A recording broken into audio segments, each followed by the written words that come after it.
Hi, it's January 7th, 2023. Here are my poems for today.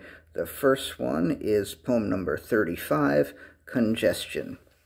The air went down a little hard, which only served to remind them how smooth their breathing usually was. They wasn't sick, they was just a little congested from having recently woken up. So they blew their nose a few times and began to breathe more smoothly. They remembered again how lucky they was that most of the time they was healthy. Poem number 36, Pronouns. I continue to struggle with they-them pronouns. Yesterday I started to write poem number 33, Lying Mirror, with they-them pronouns, but then changed the pronouns to she-her because they-them felt distracting somehow. Mostly what bothers me these days is what to do with verbs. It seems that in the above poem, the phrases they was and they wasn't are wrong. I feel like I'm supposed to say they were or they weren't, but that doesn't seem right since I'm talking about one person. And if I say they were or they weren't, how is anyone to know that I'm not talking about a group?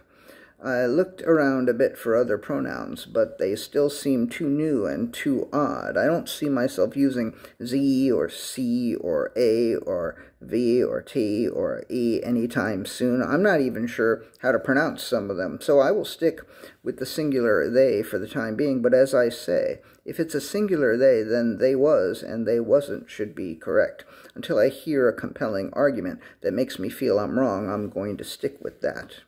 Poem number 37, Trill. One of my favorite things about the TV series Star Trek Deep Space Nine was the development of the Trill race.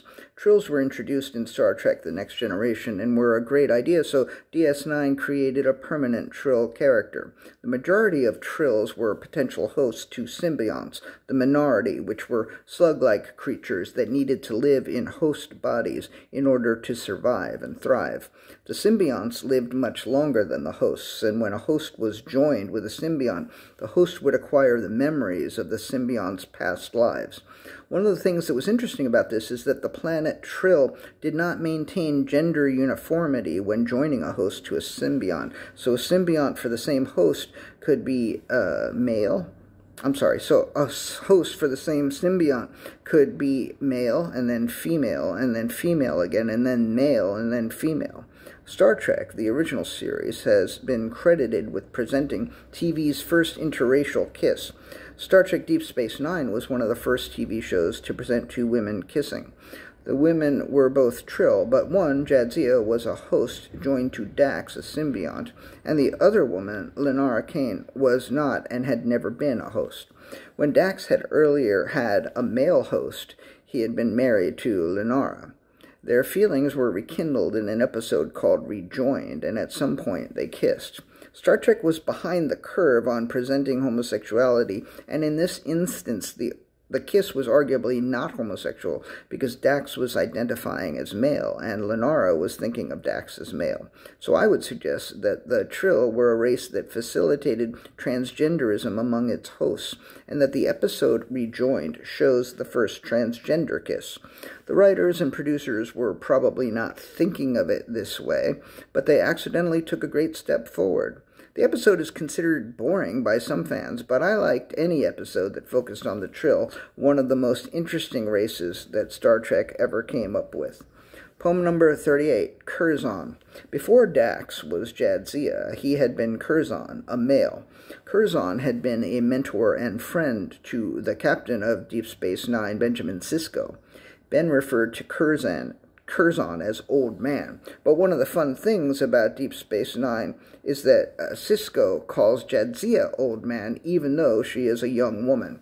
Sisko's ability to see the man that Dax once was striking to me. What's interesting is that Dax never protested that she was a woman now. Sisko was misgendering Jadzia, but I guess he wasn't misgendering Dax, and since Dax didn't care, Jadzia didn't either. This says a lot to me about who we are at our cores. There are some people who don't identify as male or female. Gender is a construct, they might say. Perhaps Trill symbionts are like that. As Spock might say, fascinating.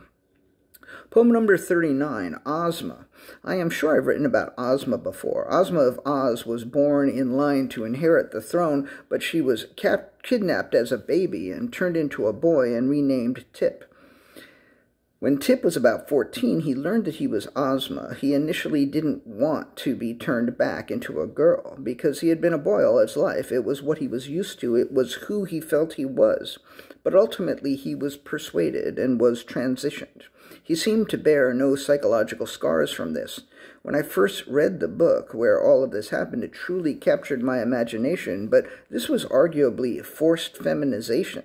And not in a sexual role-playing game kind of way, but in an actual kind of fucked-up, coercive kind of way. So I'm not sure how I feel about it now. I will say that when I first read The Land of Oz when I was 11 or so, I wondered about the possibility that I was born male but was actually female. As I say, the book captured my imagination, but the idea stayed in my imagination, where it remains. Poem number 40, speaker number 55. It's a haiku. 15th time's a charm. Congrats, Kevin McCarthy. Don't fuck us too hard. Poem number 41, snack. Snack is a weird word to me. It doesn't sound at all like what it means. It's more evocative of crack and sneak to me. Like, I'm going to sneak up on that motherfucker and crack him on the head. That will be a nice snack for that motherfucker. Instead, it means, I'm going to go make that motherfucker a peanut butter and jelly sandwich. That will be a nice snack for that motherfucker. I don't know. It just doesn't seem to have the same punch. Okay, thank you for watching, listening. I really appreciate it.